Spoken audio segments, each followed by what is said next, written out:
So I'm here on my magical thing with the legendary Runic John, heathen, magical apothecary, as witnessed by your background. Artist, writer, teacher, psytrance aficionado. Hail and welcome, brother. Hail, brother. Nice to be with you. Nice to be with you. That was a nice collection of words there. Thanks very much for that. Well, it's all true. It's all true. So that's what you are, my friend. That's what you are. John, please may we see your magical thing? Indeed you can. This is a magical thing. Let me see it. Oh, yeah. Blimey, it's enormous, John. Oh, look at the size of that, I tell you. Wow. It's my magical sash. I don't know how much you can see of that. It's my magical sash. And it's kind of, in a way, it's a portable harrow or a portable altar. It's a place where all my inner magic, connections, active magic that's working in there, and various things like that, and gifts I've been given can live, and I can wear it. So when I go out and do magic, it's like I carry my altar with me, which is fantastic, and carry all my connections with me as well.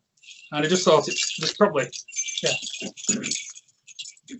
Okay, so we're gonna have to dive deeper into the magical sash, John. What we've got some amazing things in there. I can see like some bind rune stuff going on, and like yeah. Listen, so if you want to have a look at a few things, I thought that might be interesting.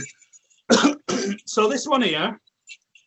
Oh, I'll hold it to the middle. So we got him in the middle of the. Oh yeah. All good.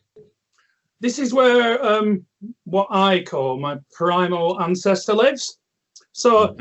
He, she, it's kind of non-gender, and it's kind of humanimal. So it's like, as I practice Seder, and the things that we do today were things that probably, I reckon, came naturally to our ancestors, and the mental and the kind of other world skills that we have to relearn today. Well, this is a dudess who was manifest at that time before that veil closed between humans as animals and humans as humans. So like human form, but with animal skills and all those other skills. And he lives in there, which is kind of a nice little place for him, or him. Yeah. Oh, this is like, obviously, well, I don't know if it's very obviously, but Odin has been my main god all my life. Odin and Loki, because they come together, as they're like blood brothers, they do come together. And my kind of trial of life and challenges of life has been balancing out my Odin with me Loki, if you will. And this is probably like from when I was about 19 or something. That's a really old ratty thing that I made in a field at a festival when I felt the call of Odin. And just nothing to express it. So I got some mud and I kind of carved out the symbol and everything in the mud. I found some bits of pewter at a shop at the festival, and then I boiled it up in a special brew tin and made myself a little Odin, like bit of magic there in the field. So I've been wearing that for years. So that's on there. Thor, always good to have Thor around, especially when you're hanging out with Odin and Loki. If you read the myths, you need Thor around to keep you all in order, and also put a bit of laughter in there because it can get a bit dry and a bit mental sometimes. So he's there. Thor. That's my rune seed. I think most people know what one of them is. Kind of like the matrix of the rune in consciousness and blah, blah, blah, all over the place. Don't need to show that. These are a rake of bind runes that have been given to me on journeys to different worlds and to meet different beings that express different power from that realm in my life. And most of them I haven't got a fucking clue what they are, but they work. I always think if it's working, you're smiling, or you're thinking, or you're doing. So they definitely work. So they stay on there. Or down here, ashen elm, made from pieces of ashen elm, first ancestors, carved from 2 trees at the side of the waters. The newly formed oceans of Midgard by Wyrd and Julian Vayne. So that's them 2 living down there. These are. I can see that. These are wild boar's tusks, and fantastic. In my way, in my way. It's hard sometimes because I say like heathens do this, and like, well, I don't know if they do because I've done this on my own since bloody whenever, and I have got a clue what other people do, but I just do my own thing. So in my world, in Runic John world where I live in, we have a field jar and a kin field jar, which is like an animal version of yourself that is you, but is transpersonal, so exists in its own right outside of you. And we have a field jar, which is connected to ourself. You could say it's your animal self. And then we have a kin field jar, which is your family line, and which not just embodies like, oh, I am an animal, I am your family line. It carries the look of your family line. It carries the memory of your family line. It carries the might and main of your family line. And mine's a wild boar. So I have like wild boar tufts hanging off here. So I've got 9, one for each of the worlds, and they've all got a song to sing in the world as well, so they can sing out and sing back to me too, which is quite cute. I do like a nice bell.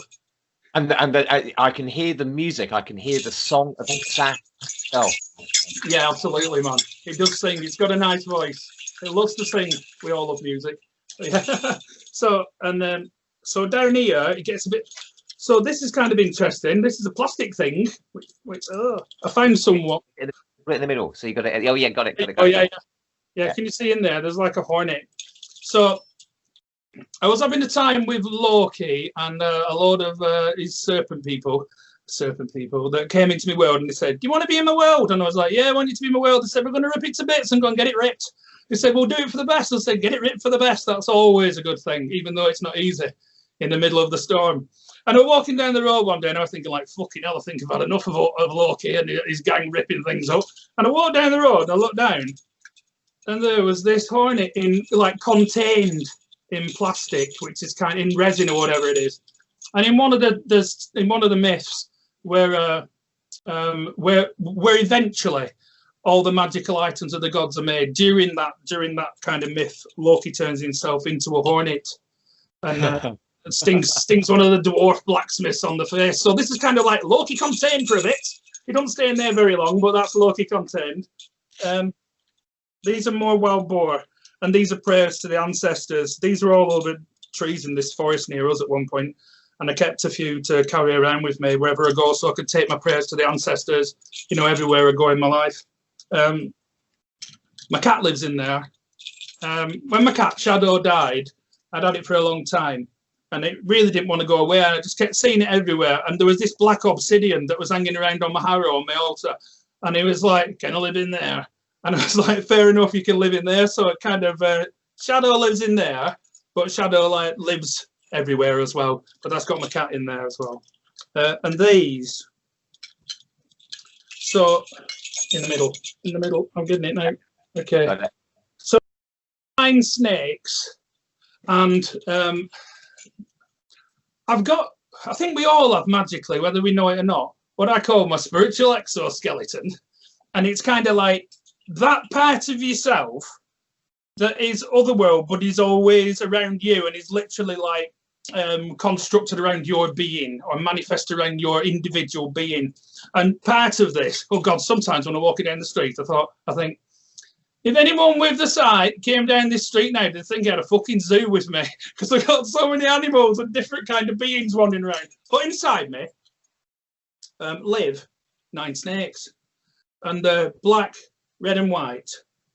And when I'm ill, when I'm low powered, or when I'm thinking really deeply about some esoteric magical thing and trying to break through something, these snakes will just come out of my center and swim around me, and they'll swim inside my body as though it's like an ocean. And if like I have a pain or an illness, they'll go around there and they'll literally swim around it and eat it, and they'll devour it and it'll go away.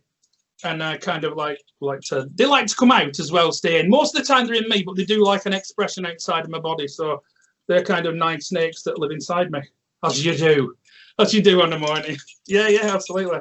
Runic John, that is the most amazing magical thing. Let's hold it up one more time. Let's do nice, like, oh, the magic sash.